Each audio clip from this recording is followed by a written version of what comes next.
Hello दोस्तों, welcome to my YouTube channel. Board के question बता दिए होंगे कि आज कैसा क्लास होने वाला है, कौन सा क्लास होने वाला है, किसकी चर्चा आज होने वाली है। जैसा कि आपको जानकारी है कि क्लास 12th के बोर्ड एग्जाम में न्यूमेरिकल को ज्यादा प्रधानता दी जाती है, प्रायोरिटी दी जाती है। तो हमारा ये रिस्पॉन्सिबिलिटी हो जाता है कि हम पहले आपको न्यूमेरिकल के काबिल बनाएं। इसके लिए पहले मुझे आपको थ्योरी और डेरिवेशन, फार्मूला, कॉन्सेप्ट आपको पहले बताना होता है। उसको बताने के उपरांत फिर हम लोग जाकर के न्यूमेरिकल को कहीं ना कहीं टच करते हैं, तब जाकर के आप न्यूमेरिकल को सॉल्व करने के लिए कैपेबल हो पाते हैं। यही प्रोसेस है। किसी भी चीज को अगर रणनीति के तहत किया जाए तो वह चीजें बहुत बेहतरीन ढंग से वह आउटपुट हमको मिलती है।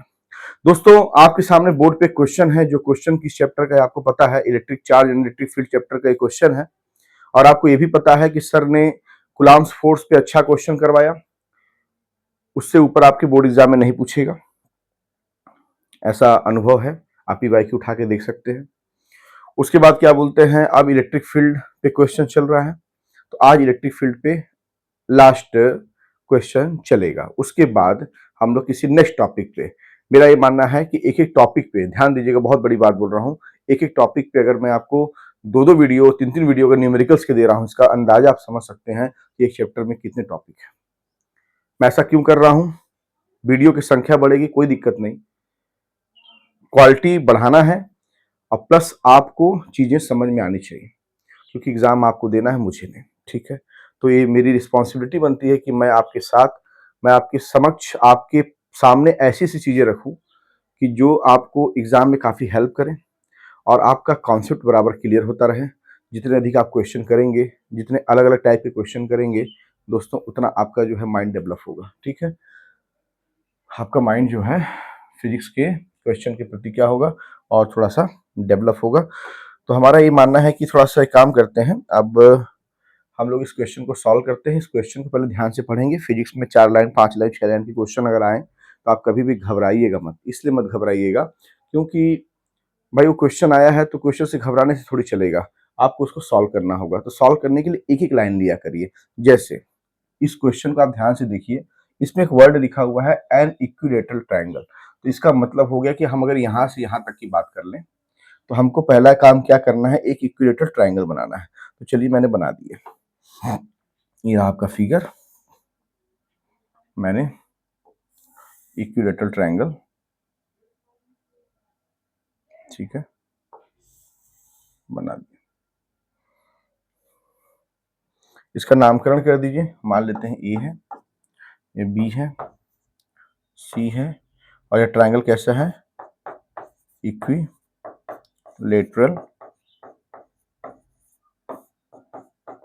ट्रायंगल है। थोड़ा और बात करते हैं।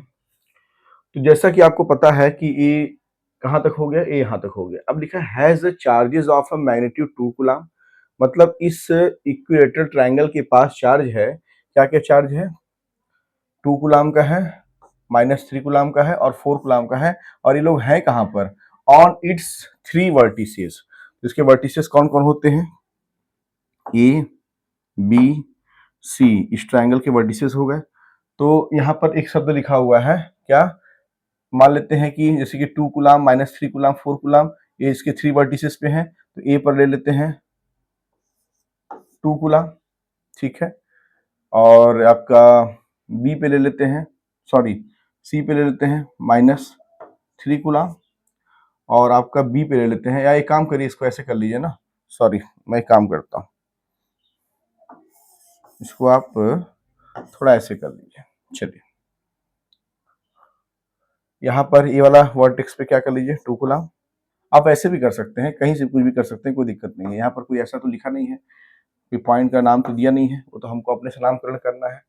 तो ये -3c 2 कूलम, इस पॉइंट पर 2 कूलम, और इस वर्टेक्स पर -3 कूलम, और इस वर्टेक्स पे 4 कूलम।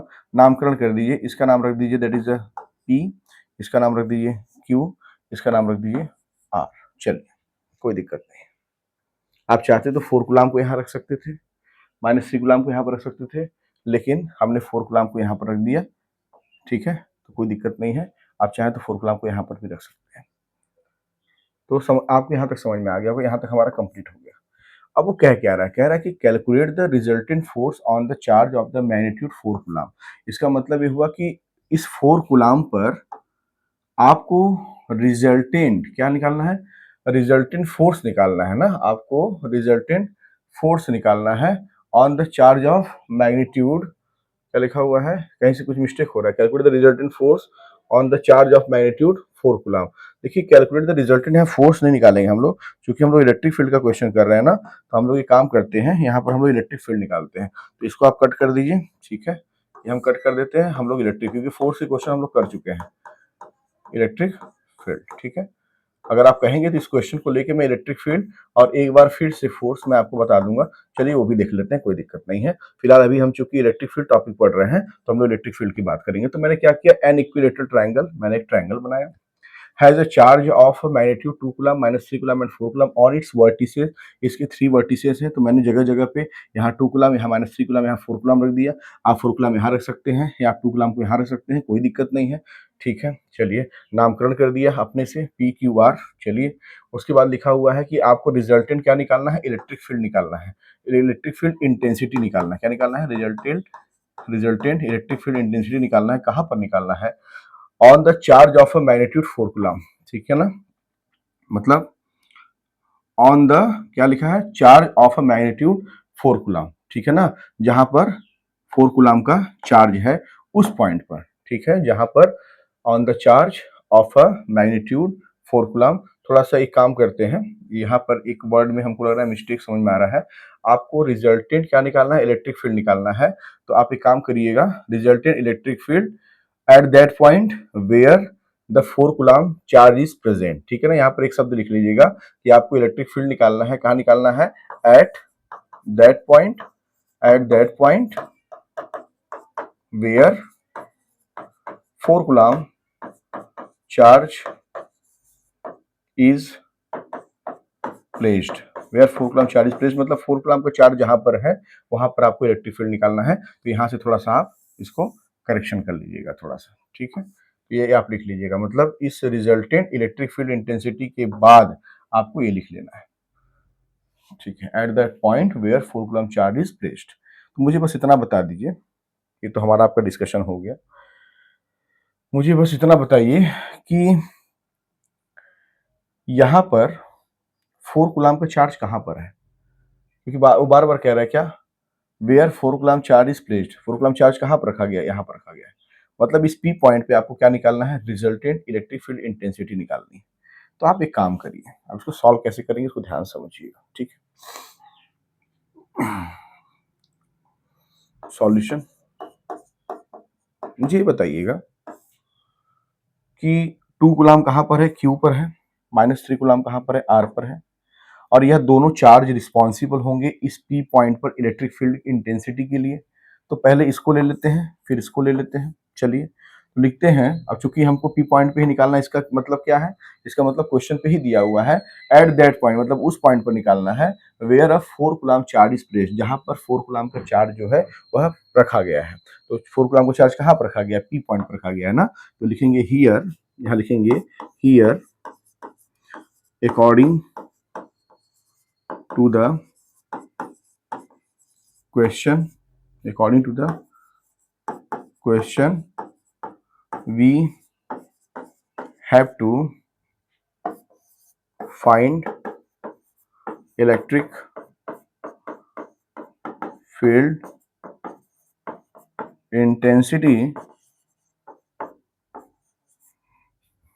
at P, ठीक है, फाइंड इलेक्ट्रिक फील्ड इंटेंसिटी, यहाँ एक शब्द लगा लीजिए, रिजल्टेंट, रिजल्टेंट इलेक्ट्रिक फील्ड, ठीक है ना, इंटेंसिटी एट पॉइंट P, ठीक है ना, because 4 coulomb charge is placed at a P point. इतना क्लियर आपका हो गया ना, because 4 coulomb charge is placed at P point, ठीक है ना, इन द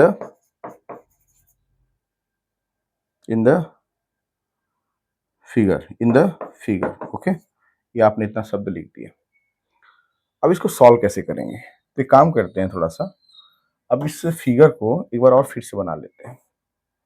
बना लेंगे क्योंकि सारा खेल फिगर का ही है। इतना आपने लिख लिया। अब इतना लिखने के बाद अब थोड़ा हम लोग फिगर को एक बार और अच्छे से बना लेते हैं और इसको क्या करते हैं, थोड़ा सा इरेज करते हैं। ये सब चीज़ें आपने लिख ली होंगी तो मैं सब चीज़ों को इरेज कर दे रहा हूँ, ठीक है। मैं सब चीज़ों को इरेज कर दे रहा हूँ, या एक काम करिए, मैं सब चीज़ों को इरेज कर दे रहा हूँ। आपको पता है कि करेक्शन कहाँ करना था, करेक्शन कहाँ से कहाँ करना था, ये आपको पता है, ठीक है। अब इस फिगर को थोड़ा मैं समझाता हूँ। पहले मुझे एक बात बताइएगा, इसको क्या लिया था मैंने, दैट इज दो गुलाम, 2 गुलाम, ये हो गया था -3 गुलाम। और इस पॉइंट की बात हो रही थी। अब हम लोग को पॉइंट से मतलब है, यहाँ 4 गुलाम है, हम जान रहे हैं। अब इसको मन में रखे रहिए आप। और नामकरण हमने कर दिया था, इसका नाम कर दिया था पी, इसका नाम कर दिया था क्यू, इसका नाम आर कर दिया था। चलिए यहाँ पर लिख लेते हैं थोड़ा साइड में 4 गुलाम। मुझे बस इतना बताइए, इस पी पॉइंट पर इलेक्ट्रिक फील्ड इंटेंसिटी के लिए कौन कौन रिस्पॉन्सिबल होगा? ऑब्वियसली ये रिस्पॉन्सिबल होगा, ऑब्वियसली यह रिस्पॉन्सिबल होगा, ठीक है, ठीक है। निकालिए, कैसे निकालेंगे? तो आप लिखेंगे due to 2 coulomb, due to 2 coulomb charge electric field intensity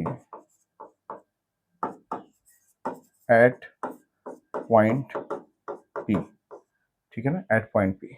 और वो पहले ही बोल दिया है कि आपको वहां पर इलेक्ट्रिक फील्ड निकालना है जहां पर 4 कूलम रखा गया। 4 कूलम कहाँ रखा गया है? यहाँ। इसका नाम क्या है? पी। तो क्या हो जाएगा? That is E1 is equal to, formula क्या होता है? 1/4 pi epsilon 0 and Q upon r square formula होता है। सॉल्व करिए। मुझे बताइएगा, इसमें एक चीज़ और छूटा हुआ हमको समझ में आ रहा है। इक्विलेटर ट्रायंगल की जो साइड है, ध्यान दीजिएगा, इक्विलेटर ट्रायंगल की जो साइड है, अब लिख लीजिएगा ये भी, इक्विलेटर ट्रायंगल की जो साइड है वह कितने हैं? ए मीटर है। मतलब ये वाला ए हो गया, ये वाला भी ए हो गया और ये वाला भी ए हो गया। तो यहाँ से लेके अगर यहाँ तक की हम बात करें तो हमको कहीं ना कहीं क्या मिल जा रहा है? दैट इज ये आपको मिल गया E1 मिल गया। क्या मिल गया? E1। दैट इज ये आपको E1 मिल गया, ठीक है। मतलब Q के कारण, सॉरी Q पे रखे चार्ज 2 कूलम के कारण इस पॉइंट पर इलेक्ट्रिक फील्ड इंटेंसिटी हमको मिल गया E1। अब थोड़ा हम बात करते हैं किसके विषय में? इस -3 कूलम के विषय में। तो हम लिखेंगे, हाँ, इसको कैसे लिख लेंगे? देखिए 1/4 पाई एप्सिलॉन 0 इंटू क्यू। यहाँ पर क्यू कितना है? 2, तो 2 अपान आर स्क्वायर। आर कितना है? दैट इज द साइड ए है, तो आप लिखेंगे ए स्क्वायर, ठीक है। इक्वेशन नंबर इसको आप फर्स्ट मान लेंगे। फिर आप लिखेंगे due to -3 coulomb charge electric field intensity at point P. मतलब अब इस चार्ज के कारण इस पॉइंट पर इलेक्ट्रिक फील्ड की बात कर रहे हैं। बस इतना बता दीजिए कि यह यहाँ पर इलेक्ट्रिक फील्ड की डायरेक्शन बाहर की तरफ इसलिए है क्योंकि यह वाला जो चार्ज है वह क्या है? पॉजिटिव है। ये वाला चार्ज क्या है? निगेटिव है। इसीलिए इलेक्ट्रिक फील्ड का इंटेंसिटी का डायरेक्शन किधर होगा? ऐसे होगा, क्योंकि ये निगेटिव। आपको पता है ना कि प्लस क्यू चार्ज है तो लाइंस बाहर जाती हैं और माइनस क्यू चार्ज है तो लाइंस अंदर आती हैं। ये आपको जानकारी है। तो ये आपका जो एरो बना हुआ है ये हो गया आपका E2। जाहिर सी बात है, जो इनका रिजल्टेंट होगा, जो इनके रिजल्टेंट होगा वो इनके बीच से होगा। यहाँ 4 कूलम चार्ज का कोई काम नहीं है क्योंकि आपको फोर्स थोड़ी निकालना है। हाँ, जब मैं फोर्स निकालूंगा तो इस 4 कूलम चार्ज का काम आएगा। लेकिन चूंकि इलेक्ट्रिक फील्ड इंटेंसिटी निकालनी है तो बस वो ये बोला है कि आपको वहां पर निकालनी है जहां पर 4 कूलम का चार्ज रखा गया है। तो 4 कूलम का चार्ज हमने कहाँ रखा? यहाँ रखा। इस पॉइंट को मैंने पी लिया। अब इस पी पॉइंट पर मैं इसके कारण इलेक्ट्रिक फील्ड और इसके कारण इलेक्ट्रिक फील्ड, इसके कारण इलेक्ट्रिक फील्ड E1 बाहर की तरफ, ए माइनस है तो E2 अंदर की तरफ, इसके बीच में जो ये लाइन गया हुआ है that is a nothing, this is a nothing, this is the resultant E। इस E1 और E2 का ये क्या है? रिजल्टेंट है। अब प्रश्न आता है तो यहाँ पर E2 कितना हो जाएगा दोस्तों? That is 1/4 pi epsilon 0 and Q। तो Q यहाँ कितना है? क्यू है आपका -3 कूलम। चूंकि इलेक्ट्रिक फील्ड वेक्टर क्वांटिटी है तो आप केवल 3 लिखेंगे, 3/r²। आर कितना है? ए, तो आप लिखेंगे a²। Equation number second. चूंकि यहाँ पर क्या है, आपने E1 वेक्टर का मैग्नीट्यूड लिया है, E2 वेक्टर का मैग्नीट्यूड लिया हुआ है। अब यहाँ पर यहीं पर एक बात समझना है, मैं इसको इरेज कर रहा हूँ। ठीक है, मैं इसको इरेज कर रहा हूँ और इस वैल्यू को आप थोड़ा सा फिर रख लीजिए क्योंकि इसका यूज है। E1 यहाँ साइड में लिख लीजिए E1 को, क्योंकि मैं इरेज कर रहा हूँ। E1 इक्वल टू हो गया 1/4πε0। आप मत लिखिए, ये मैं अपने लिए लिख रहा हूँ, 2/² एंड E2 इक्वल टू आपका हो गया 1/4πε0 3/a²। चलिए इसको इरेज करते हैं थोड़ा सा।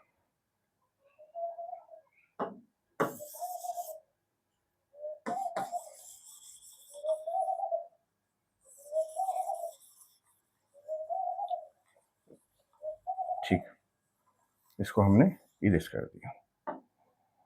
अब इरेज कर दिया तो अब चूंकि मैटर क्या है, मैटर यह है कि आपको रिजल्टेंट क्या निकालना था, इलेक्ट्रिक फील्ड निकालना था। मैंने यहाँ करेक्शन करवाया हुआ है आपको, ठीक है ना। रिजल्टेंट ये भी मान लीजिए एक तरह से क्वेश्चन हो गया आपका कि रिजल्टेंट फोर्स निकालना है on the charge of the magnitude 4 coulomb. ये आपका एक क्वेश्चन है, लेकिन अभी जो हम करा रहे हैं तो उसमें एक चीज और लिख लीजिएगा, जिससे क्वेश्चन आपका ठीक ठाक लिखा होगा, आप इसको लिख लीजिए तो ये फोर्स के लिए सही है। देखिए हम साथ अभी हम क्या निकाल रहे हैं, इलेक्ट्रिक फील्ड निकाल रहे हैं, तो वहां पर एक लाइन और लिख लीजिएगा, एज वेल एज, क्या लिख लीजिएगा इसी क्वेश्चन में, लिख लीजिएगा as well as find the electric field intensity at that point where 4 coulomb charge is placed। ठीक है, चलिए E1 आ गया, E2 आ गया। अब मुझे एक बात बताइएगा, अब ये क्वेश्चन आपका कंप्लीट हो गया यहाँ तक। अब हम लोग इसको सॉल्व कर रहे हैं, तो एक पार्ट हमने सॉल्व कर दिया। मुझे निकालना है रिजल्टेंट। क्या निकालना है? Electric field intensity. तो यहाँ रिजल्टेंट किसका निकालना है? E1 और E2 का। मुझे बस ये बताइए कि जब रिजल्टेंट में निकालूंगा तो आपको पता है कि वी नो दैट रिजल्टेंट का फार्मूला हो जाता है E is equal to under root, किसी किसके बीच में निकालना है E1 और E2, तो हो जाएगा E1 square E2 square and plus 2E1 E2 cos theta. अब थीटा का मैटर आ रहा है, तो थीटा को समझना ये पड़ेगा कि आप लिखेंगे यहाँ पर एक वर्ड में आपको यहाँ पर मैं हेल्प कर दे रहा हूँ। आप लिखेंगे कि since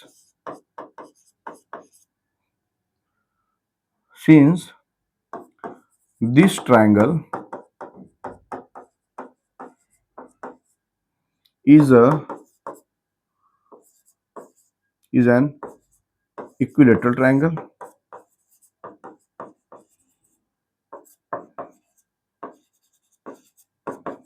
then its every angle is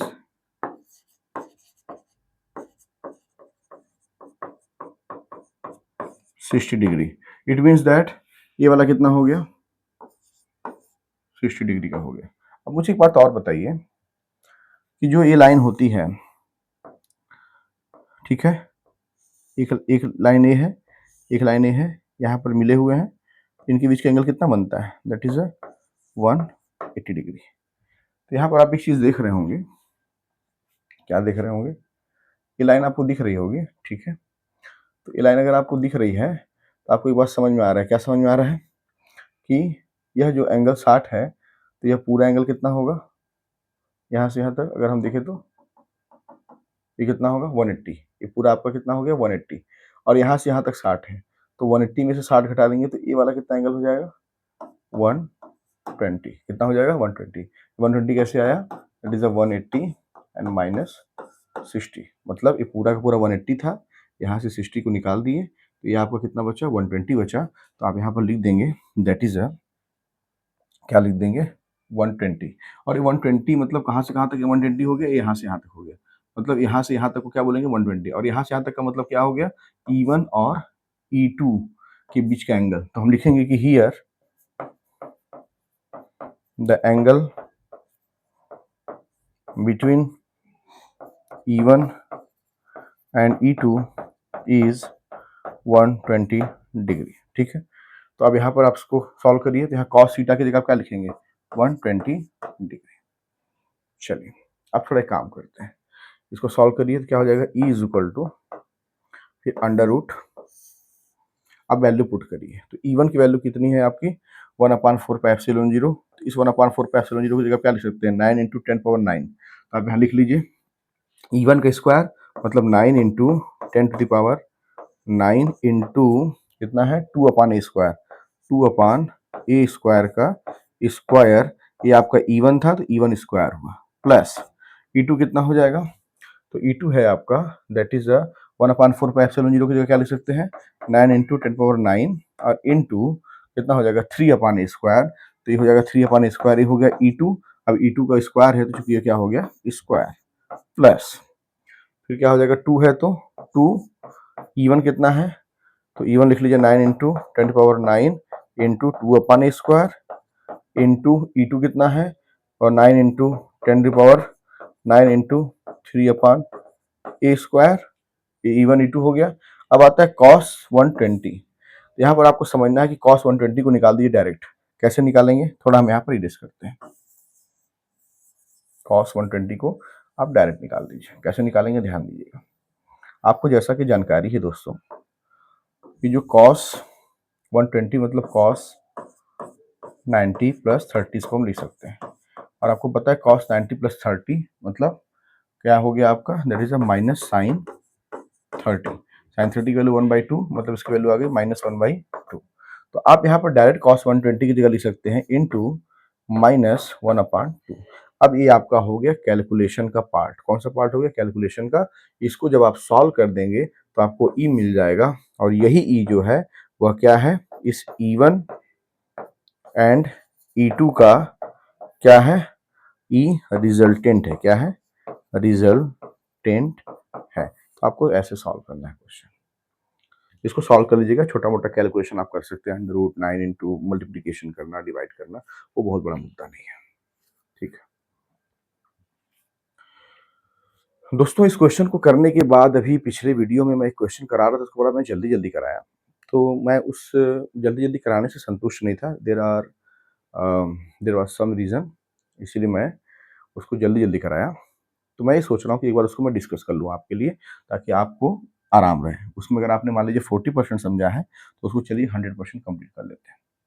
question देखिए आपका यही था, क्वेश्चन आपका क्या था यही था, और आप सामने देख रहे होंगे लिखा है 2 point charges having a magnitude 3 coulomb and 4 coulomb are 3 centimeter apart from each other is at a distance of, यहाँ पर थोड़ा सा बोला था कुछ है मिस्टेक, इसको साइड करिए, चलिए अब लिखिए eight which point on the line joining those 2 point charges the intensity of the resultant electric field will be 0, 2 point charges having a magnitude 3 coulomb and 4 coulomb। एक काम करते हैं सॉल्यूशन इसका ऐसे लिखिए, सॉल्यूशन ये है कि एक चार्ज है दैट इज अ Q1 और एक चार्ज है दैट इज अ Q2, ये कितना है 3 कूलम का है, ये कितना है 4 कूलम का है, एक दूसरे से कितने डिस्टेंस पे है दैट इज अ 3 सेंटीमीटर के डिस्टेंस पे है, 3 सेंटीमीटर बराबर 3/100 मीटर मतलब 0.03 मीटर हो गया, ये आपका फिगर बन गया।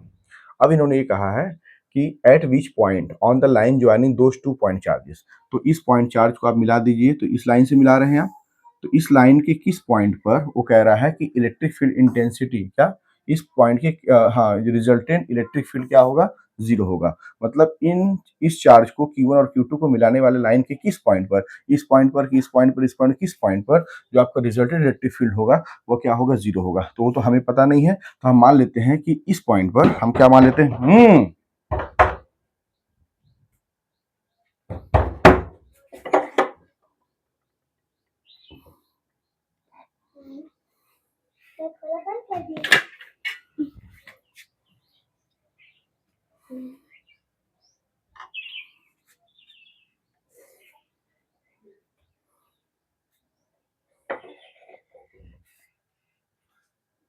ठीक है, तो मान लेते हैं कि इस पॉइंट पर किस पॉइंट पर दैट इज अ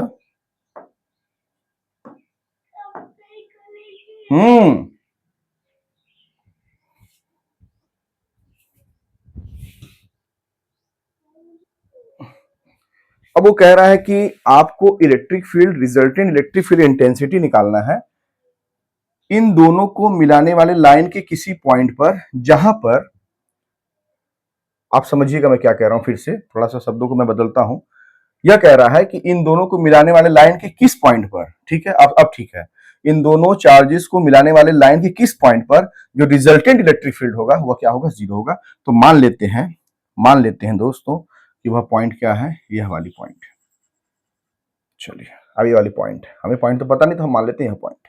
अब एक काम कर लेते हैं, हम लिख लेते हैं कि इस पॉइंट की इस Q1 से जो डिस्टेंस है वो कितना है, x है। तो मुझे इतना बताओ, जब टोटल अगर कितना है 0.03 है और यहां से लेके यहां तक x है, तो यहां से लेके यहां तक कितना होगा, ऑब्वियसली 0.03 और माइनस x। यस, ये 3 है आपका ना, ये 3 है, ये कंफर्म हो गया।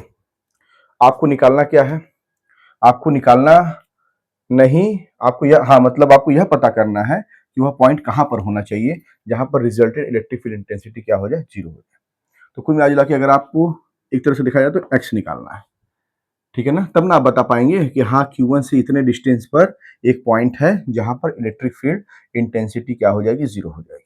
और x पता चल जाएगा तो 0.03 माइनस एक्स भी आपको पता चल जाएगा, कोई दिक्कत नहीं है। चलिए इसको सॉल्व करते हैं। ये बताइए, इस वाले पॉइंट पर इलेक्ट्रिक फील्ड के लिए कौन रिस्पॉन्सिबल होगा, 3 कूलम का चार्ज एक और 4 कूलम का चार्ज एक, दोनों के दोनों किस में है, पॉजिटिव में है। ये भी बात क्लियर हो गई। चलिए, इसका मतलब हम लिखेंगे कि ड्यू टू 3 कूलम चार्ज, इस पॉइंट का नाम आप दे दीजिए P, ठीक है ना, ड्यू टू, इसको फटाफट सॉल्व कर, 3 coulomb charge electric field intensity at point P। तो हो क्या जाएगा, दैट इज ये हो जाएगा तुम्हारा E1 इज इक्वल टू 1/4π0, मतलब K, और Q कितना है 3 अपान R कितना है, यहां से यहां तक का नहीं पता, क्या मान लेंगे, x square, equation number first. अब थोड़ा E2 की बात करते हैं। E2 कितना हो जाएगा, K मतलब 1/4π0 इंटू 4 कूलम है तो 4 कूलम अपान, इनसे इनका डिस्टेंस कितना है, तो 0.03 माइनस एक्स, तो हम लिख लेंगे 0.03 माइनस एक्स का स्क्वायर कर लेंगे। ये आपका E1 और E2 आ गया। अब थोड़ा बात करते हैं, अब थोड़ा सा बात करते हैं। जैसे कि आपको पता है कि आपको इस पॉइंट पर रिजल्टेंट इलेक्ट्रिक फील्ड क्या होना चाहिए, जीरो होना चाहिए। तो पहली बात, E1 और E2 का डायरेक्शन हम देखते हैं। तो अगर इस चार्ज के कारण इस पॉइंट पर जो इलेक्ट्रिक फील्ड का डायरेक्शन हो रहा है वह इधर E1 इधर आ जाएगा क्योंकि प्लस चार्ज है, और प्लस 4 कूलम के कारण इस पॉइंट पर इलेक्ट्रिक फील्ड का डायरेक्शन कितना हो जाएगा, E2 इधर आ जाएगा। तो कहीं ना कहीं आपको यह दिख रहा होगा कि E1 और E2, ठीक है ना, E1 and E2 are in opposite direction, are in opposite direction. तो अपोजिट डायरेक्शन में है, तो जब अपोजिट डायरेक्शन में है तो पहले मैं बता चुका हूं, ये तो कंफर्म होगा कि इनके बीच में माइनस होगा, क्या होगा, माइनस होगा। तो यहां पर आप ऐसे क्वेश्चन में आप E1 माइनस E2 भी कर सकते हैं और E2 माइनस E1 भी कर सकते हैं। क्यों ऐसा कर सकते हैं मैं बता रहा हूं। जैसे मान लीजिए आपका जो रिजल्टेंट इलेक्ट्रिक फील्ड हुआ वह E इक्वल टू कितना हो गया, that is E1 vector minus E2 vector, अभी मैं वेक्टर फॉर्म में ले रहा हूं, या आपका हो गया E2 वेक्टर और माइनस E1 वेक्टर हो गया, ठीक है, ये वेक्टर फॉर्म में मैंने ले लिया, ठीक है। अब आपको पता है कि वो क्या कह रहा है कि रिजल्टेंट इलेक्ट्रिक फील्ड इंटेंसिटी क्या होनी चाहिए, जीरो, मतलब ये जीरो। अगर आप इसको भी लेते हैं तो E1 minus E2 equal to zero लेंगे तो आप क्या पाएंगे, अब हम मैग्नीट्यूड फॉर्म में लिख रहे हैं, E1 इक्वल टू E2 हो जाएगा। अगर आप E2 minus E1 equal to zero लेंगे तो भी क्या हो जाएगा, E1 इक्वल टू E2 ही होगा, या E2 इक्वल टू E1 हो जाएगा, बात एक ही है। इसीलिए मैंने आपसे यह कहा कि यहाँ पर आप रिजल्टेंट E1 माइनस E2 भी ले सकते हैं और E2 माइनस E1 भी ले सकते हैं। अब आप वैल्यू पुट कर दीजिए, क्योंकि वो पहले ही कह दिया है कि जो रिजल्टेंट है वह क्या होना चाहिए, जीरो होना चाहिए। तो हमने ऐसा किया, तो हमने क्या पाया, E1 इक्वल टू E2 पाया। अब हम सॉल्व करके किसका वैल्यू निकाल लेंगे, x का, तो वही हमारा क्या हो जाएगा, आंसर हो जाएगा। E1 की वैल्यू देखिए यहाँ से आप दिख रहा होगा K इंटू 3 अपान, ठीक है, E1 की वैल्यू आपको दिख रहा होगा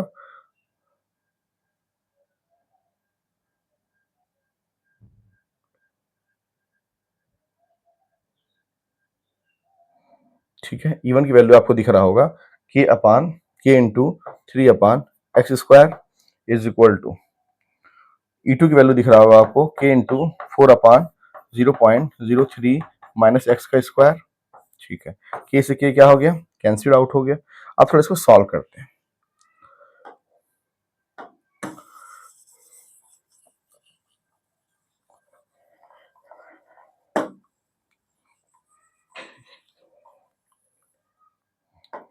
ठीक है, तो यहाँ आप सॉल्व करेंगे तो कितना मिला आपको 3/x²। यहाँ आपको क्या मिला, दैट इज 4/0.03 माइनस एक्स का स्क्वायर।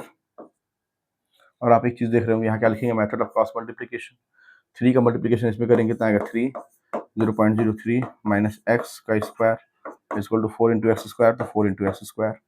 यहाँ आपको एक चीज दिख रहा होगा क्या, इसको अगर हम इसके ऊपर स्क्वायर है तो अगर इसके ऊपर स्क्वायर अगर हमको चढ़ाना है तो 3 को हम लिख सकते हैं √3 और हो जाएगा 0.03 माइनस एक्स और इसका ऐसे होल स्क्वायर कर दीजिए।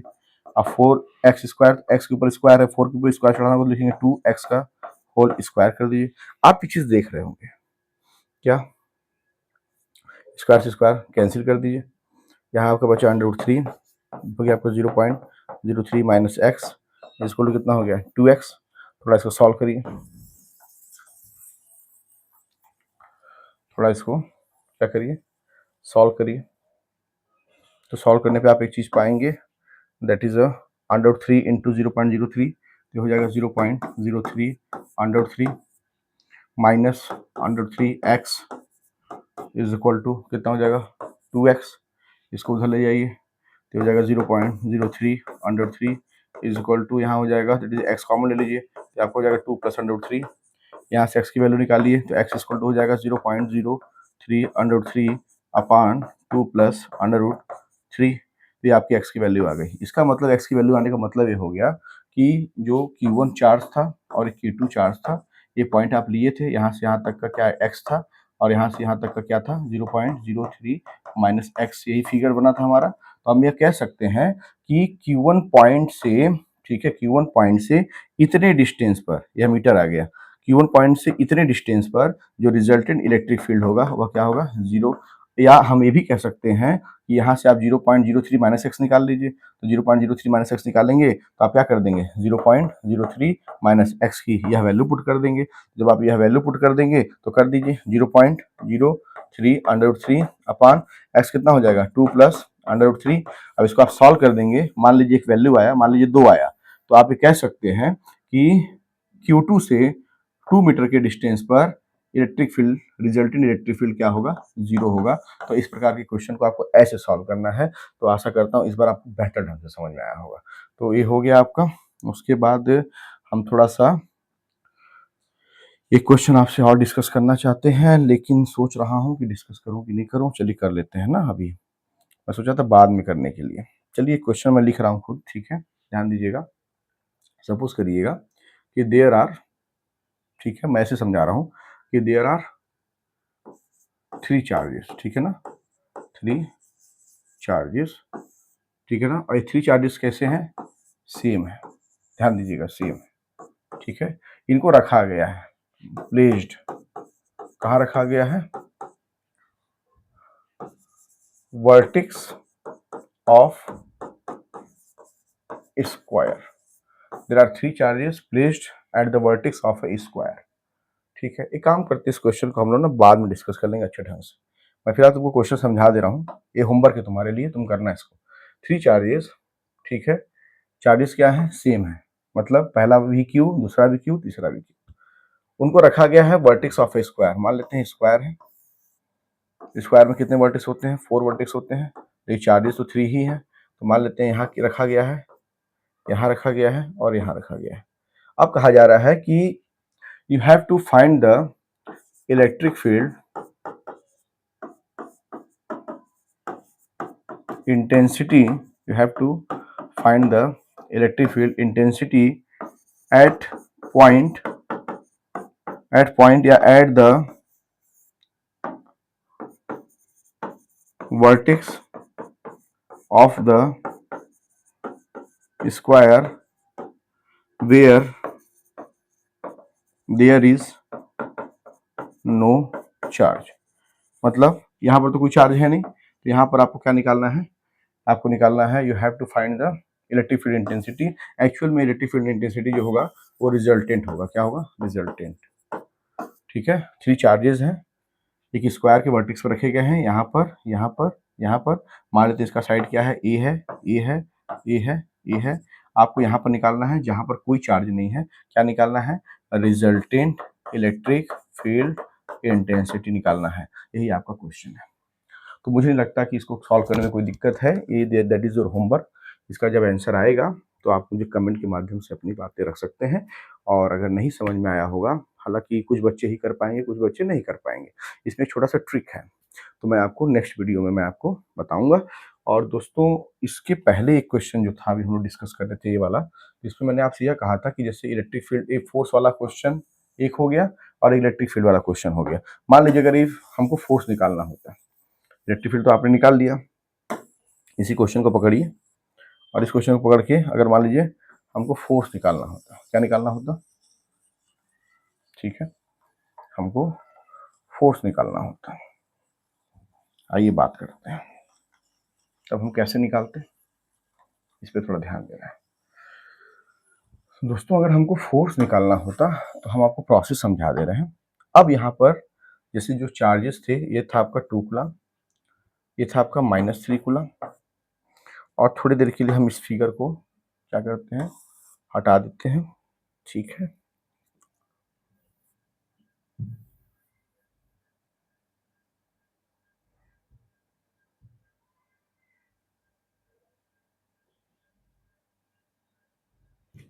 चलो फिगर को रहने दो ऐसे। मुझे बताइएगा क्या कह रहा है, एन इक्विलेटरल ट्रायंगल। आपने ट्रायंगल बना दिया, नामकरण कर दीजिए इसका नाम पी क्यू आर। अब हम फोर्स के हिसाब से देख रहे हैं, जो हमारा एक्चुअल क्वेश्चन था। लेकिन हम चूंकि आपसे ये कहे थे कि आज हम इलेक्ट्रिक फील्ड के ही टॉपिक डिस्कस करेंगे, इसलिए मैंने इलेक्ट्रिक फील्ड के टॉपिक को ज़्यादा प्रायोरिटी दिया और इसमें मैंने एक छोटा सा करेक्शन दिया। अब फोर्स में थोड़ा सा एक बार रिमाइंड कर लेते हैं। तो जैसे आप 2 coulomb charge, -3 coulomb charge, 4 coulomb charge, तो आपने यहाँ पर 2 कूलम रख दिया, यहाँ पर -3 कूलम रख दिया और इस पॉइंट पर आपने 4 कूलम रख दिया। अब आपको निकालना है क्या, कैलकुलेट द रिजल्टेंट फोर्स निकालना है, मतलब कहीं ना कहीं आपको एफ निकालना है। कहाँ निकालना है, on the charge of the magnitude 4 coulomb. On the charge मतलब 4 कूलम पर, ठीक है ना, 4 coulomb on the charge of a magnitude, ऐसे चार्ज पर जिसका मैग्नीट्यूड कितना है, 4 कूलम। तो 4 कूलम चार्ज पर आपको क्या निकालना है, आपको रिजल्टेंट फोर्स निकालना है। मुझे बताइएगा इस 4 कूलम के चार्ज पर कौन कौन फोर्स लगाएगा, कूलम्स फोर्स लगाएगा, दैट इज 2 कूलम लगाएगा और -3 कूलम लगाएगा। तो आपको ये भी बात की जानकारी है, क्या जानकारी है कि जो 2 कूलम है वो किसमें पॉजिटिव है। मैं इसको पूरा एक्सप्लेन नहीं करूंगा, मैं आपको एक माइंडसेट बना दे रहा हूँ कैसे करना है। 2 कूलम क्या है, पॉजिटिव है, और 4 कूलम भी क्या है, पॉजिटिव है।